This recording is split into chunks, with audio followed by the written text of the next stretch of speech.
Hi, welcome to today's Voice of Greatness broadcast. My name is Joel Bryant and I'm your host. And on today's broadcast, I want to take a few moments and speak with you about something that I call the penalty of greatness. Now we have to understand that there is a price of greatness, but there's also a penalty of greatness. And a lot of times we incur the penalty before we pay the price. And that's why I want to talk to you about this important topic. And what I mean by the penalty. Do you realize that just by daring to believe that you have the capacity or the ability to achieve more than your circumstances say, that you're going to begin to attract attention, you're going to begin to cause tension, and you may even be a source of discomfort for other people because you dare to believe and to dream that you have something in you that's special and that is capable of doing more than your upbringing said, that your friends even think you are capable of, and even family members. And it is so important that you understand that the first penalty of greatness is you must be able to endure slander. That's right, being misrepresented, misunderstood, misquoted, and downright underappreciated. And that is so critical and that is so crucial because people will not celebrate you when you're making your ascent. They may celebrate you when you start out, but when you begin to walk toward greatness, and they see that you're serious, and it's not just a hobby, or it's not just a pastime, you begin to commit all your resources and all your time, your energy, and your talent, then you're going to begin to incur the penalty of greatness, and people will begin to slander your efforts. Who do you think? Who does he think he is? Who is she trying to do that? And they'll begin to quote what they know about you, and they'll begin to rehearse and to rehash those things in your past that they're trying to use to disqualify you, and you must turn a deaf ear to those remarks, those comments, those criticisms, those condemnations, that act of vengeance and vindictiveness that comes to say that you are not who you say you are. That is the penalty of greatness, slander. What are people saying about you? Do you know? If you can quote them, that means you're listening too closely. See, we live in an age where I see a lot on social media and people are talking about haters.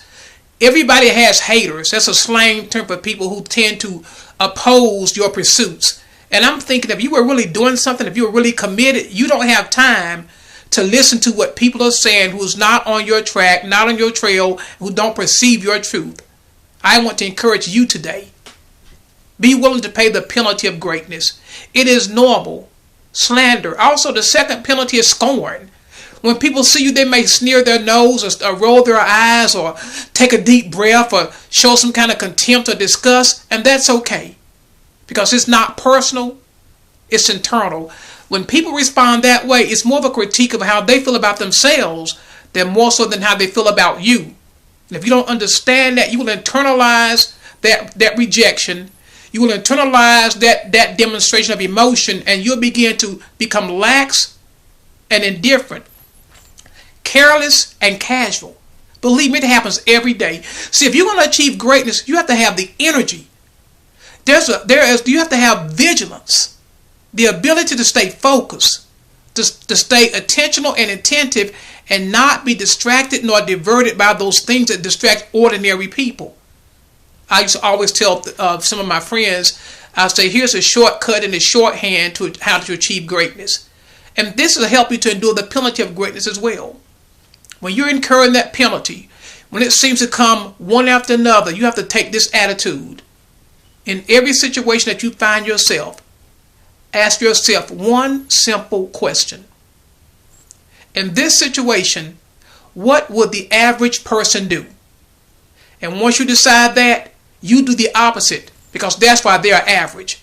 So if you think that way, you will begin to understand that the penalty of greatness is nothing compared to the privilege and the price and the perks once you achieve it. And not just once you achieve it, there ought to be some joy in the journey. Even when you're being defeated and you're being disappointed and things going awry and nothing working out, there still ought to be joy in the journey because a lot of people gave up a long time ago. And you are still in the fight. You're still on the course. You're still pursuing your passion. And just for doing that and for being able to do that, you need to just celebrate yourself. Don't wait till you get to where you're going. Celebrate the process. If you celebrate the process, guess what? You will minimize the sting of the penalty. And the final penalty of greatness, in addition to slander and scorn, there is also what I call the posthumous praise. Yes, we are so good about that in this country and really in every culture. Historically, we often praise great people after they pass. Now, you don't have to be world historical or household name, but a lot of times people don't get you until after you pass. And that's why you have to be clear and committed to your goals. If you're only working for temporal recognition and temporal reward, what happens when what you're working for does not come fast enough? When you don't get the feedback from your environment, do you take that as a sign that you need to quit, that you've erred by assuming to assume the stance of greatness? I want to encourage you today. This is a great day to be alive. This is a great day to realize that we can do something to make a difference in our generation, for our own lives, for our families' lives, for those people that we will never know, or who will never know us except through the works that we do. Be encouraged today. Pay the penalty. Ignore the slander, endure the scorn, and recognize there is a chance that you may have to experience, unknown to you, posthumous praise, that they'll get you after you've passed. See, great people, truly, truly great people understand that they are stewards of eternity working in time. And because of that understanding, they don't have to get paid on this side of reality. It would be nice. It would be great to do that, but do you allow that motivation to determine your motivation? Can you win when no one cares? Can you work when no one cares? If you can do that, then you will achieve your dreams. I want to encourage you today. I understand the penalty of greatness. I pay it every day. I incur it and I ignore it because I understand that we all have something that we were born to do. And only we can answer for that. Other people cannot answer for us. We have to answer for ourselves on what we did with our life in space and time. And we take that kind of personal responsibility and all the angst and the uncertainty that comes with that, then guess what? We'll be able to say like the Apostle Paul, I fought a good fight. I finished my course and I kept the faith. This has been the Voice of Greatness broadcast. My name is Joel Bryant. Until next time, have a greatness week, because you can.